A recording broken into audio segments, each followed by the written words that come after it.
تعالوا بينا نعمل حاجة حلوة اقتصادية وسهلة وسريعة ومبتاخدش وقت خالص في التحضير ولا في التسوية كمان. والمكونات كلها ان شاء الله هتلاقيها في البيت عندك. سهلة جدا وشايفين كمان شكلها فخم قوي. شايفين لما بقطعها كده قد ايه هشة من جوه وتحسيها زي طبقات كده. ما شاء الله بجد، من الحلويات الجميلة جدا.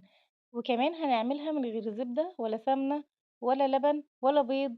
لكن صدقوني النتيجة في الآخر حكاية، بجد حكاية.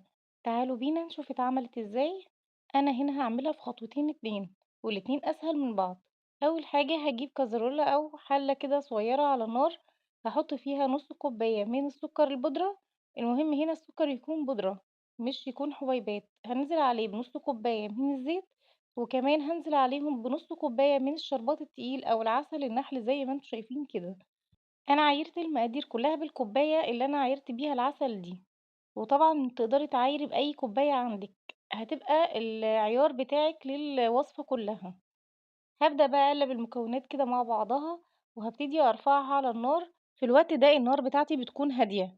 وخلي بالك علشان الخليط ما يتكرملش معاكي زيادة عن اللازم أو ياخد لون منك زيادة عن اللازم. هنا الخليط ابتدى كده في الغليان زي ما انت شايفة. على طول هبتدي أحط معلقة صغيرة بس تكون هرمية من البيكربونات الصوديوم أو الكربوناتو. أول ما هتنزّلي البيكربونات على الخليط اللي إحنا عملناه الخليط بتاعنا هيفور زي ما أنتِ شايفة كده. على طول إيدي فيه ما تسيبيهوش أبدًا.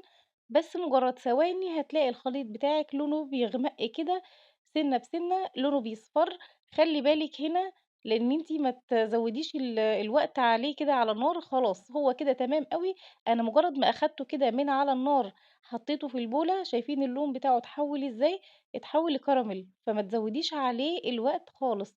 مجرد ما تحطي البيكربونات على طول تقلبي ثواني بس كده وتقومي شايلاه على طول تحطيه في البولة بتاعتك. انا هقلبه كده وهدمجه، هتحسي ان هو فصل الكراميل عن الزيت زي ما انت شايفة كده. هو كده مبص، ما تقلقيش خالص. هاحاول ان انا ادمجه كده، مش هيتدمج خالص. زي ما انتم شايفين برضو ما تقلقيش خالص. في الوقت ده هاكون محضرة نص كوباية من المَيّة المغلية، وهانزّل عليها معلقة كبيرة من القهوة سريعة الذوبان. طبعًا كلنا عارفينها وبنحبها، اللي هي القهوة اللي هي الخشنة سريعة الذوبان، مش القهوة التركي اللي هو البديل المصري.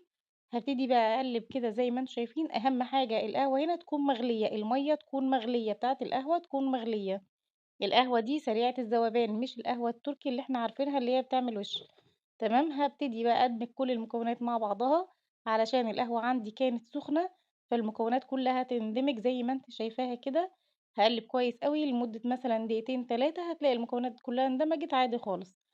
هابتدي دلوقتي أحط رشة بسيطة خالص من الفانيليا، أي نوع فانيليا. ولو مش حابة إن أنتِ تزودي فانيليا ما فيش مشكلة خالص عشان تستمتعي بطعم القهوة. تمام. في الوقت ده هابتدي أنزل بقى بالدقيق بتاعنا بشكل تدريجي كده. وفي الآخر هاكتب لِك أنا استخدمت دقيق قد إيه. في الوقت ده هاضيف معلقة كبيرة هرمية من البيكنج باودر. وزي ما إحنا عارفين في كل وصفة فيها دقيق، هابتدي أنزّل الدقيق كده بالتدريج واحدة واحدة لحد لمّا أشوف الخليط بتاعي هيحتاج دقيق قد إيه. وزي ما أنتم شايفين دلوقتي هو دلوقتي يعتبر زي الكيك كده. شايفين لسه برضه هنحتاج، إحنا محتاجين العجينة بتاعتنا تكون متماسكة شوية، لا هي طرية أوي ولا هي ناشفة أوي. هابتدي أقلّب كده بالراحة وبالتدريج من تحت لفوق كده لحد بس لمّا الدقيق يختفي. وزي ما أنتم شايفين كده، هو ده القوام اللي أنا عايزاه. العجينة يعني طرية بس مش بتلزق، هي كده تمام أوي. ممكن بقى نختبرها بإيدينا كده، ونحط إيدينا على العجينة كده ونشوفها هي بتلزق والّا لأ. شايفين ما شاء الله مش بتلزق معايا خالص. في الوقت ده أنا جبت صاج أو صينية كده 30 في 35، بطنتها بورق الزبدة. ممكن تحطي زيت عادي خالص أو سمنة تحت لو مش عندك ورق زبدة، مفيش مشكلة خالص. كمان هادهن ورق الزبدة بتاعي برشة خفيفة كده من الزيت، علشان الخليط بتاعي بعد كده ينزل بكل سهولة. هو إن شاء الله حتى لو مفيش ورق زبدة زي ما قلت لك هينزل بكل سهولة. هنزل الخليط كده وهبتدي إن أنا أفرده. هو مش بينزل زي الكيك كده، مش بينزل بسهولة. تمام. هو محتاج إن إحنا بس نفرده بإيدينا كده. ممكن تدهني إيديكِ شوية زيت وتبدأي تفردي فيه زي ما أنتِ شايفة كده. أنا كان عندي الأداة اللي أنتم شايفينها دي، فابتديت إن أنا أفرد بيها كده علشان السطح كله يكون زي بعضه متساوي، ما فيش حتة أعلى من الحتة التانية. زي ما أنتم شايفين كده ما شاء الله العجينة معايا سلسة وتتفرد بسهولة خالص، خالص، وكمان بتتوزّع في الصاج بكل سهولة. هابتدي بقى في الوقت ده أدخّل الصينية بتاعتي على درجة حرارة 180 على فرن ساخن مسبقًا، زي ما أنتم شايفين كده. أخدت معايا 45 دقيقة وطلعت بالشكل اللي أنتم شايفينه ده. يا دوب هاحط خِلّة أو سكينة كده في النُص، أعمليها معاملة الكيك بالضبط. فمش هتلاقي إن هي بتطلّع عجين في السكينة أو في الخِلّة بتاعتنا. هاغطّيها بقى لمدة ربع ساعة أو نُص ساعة، بعد ربع ساعة أو نُص ساعة هيكون ده شكلها زي ما أنتم شايفين كده. أنا قلبتها على وشّها، شايفين ما شاء الله حلوة أوي، أوي، أوي بجد لونها رائع. هابتدي أشيل كده ورق الزبدة بتاعي، شايفين أصلًا هو بيتشال بكل سهولة ما تقلقيش خالص. ما شاء الله لونها فوق الخطير بجد، حلوة أوي.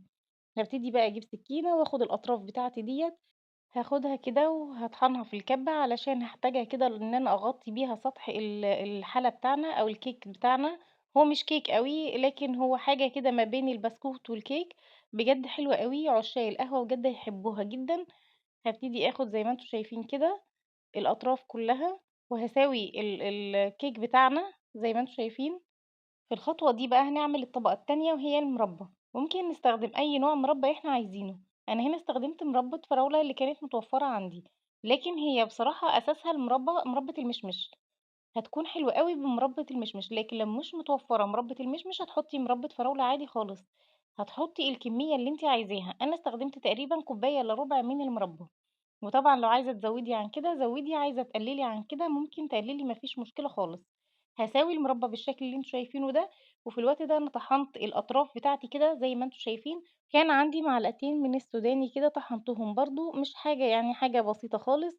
ممكن أصلًا تستغني عنها ما تحطيهاش، أنا حطيتها كحاجة إضافية ممكن تستغني عنها خالص ما فيش مشكلة.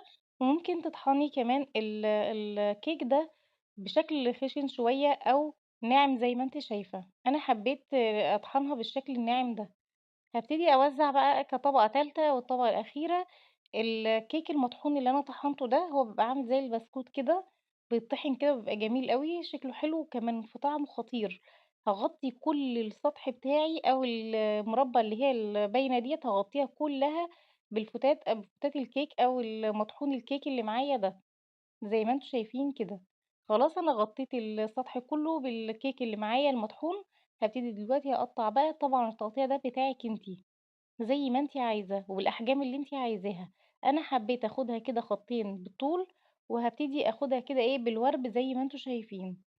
أنتِ لو عايزة تقطعيهم مربعات طبعًا التقطيع ده بيرجع لِك أنتِ. عايزة أقول لِك بجد إن هو شكله بيبقى حلو أوي وفخم أوي لو عندِك ضيوف.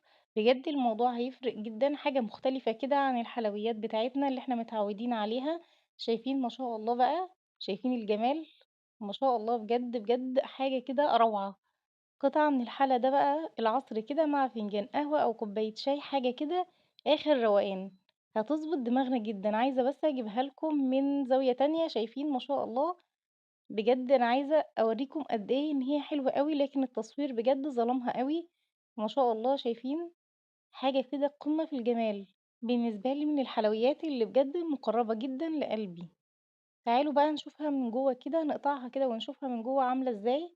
هشة أوي، حجمها حلو أوي كده، شايفين؟ تتقطع بكل سهولة، ما شاء الله، ومفرّغة جدًا من جوّه، ودايبة دوب، حرفيًا دايبة دوب، ما شاء الله.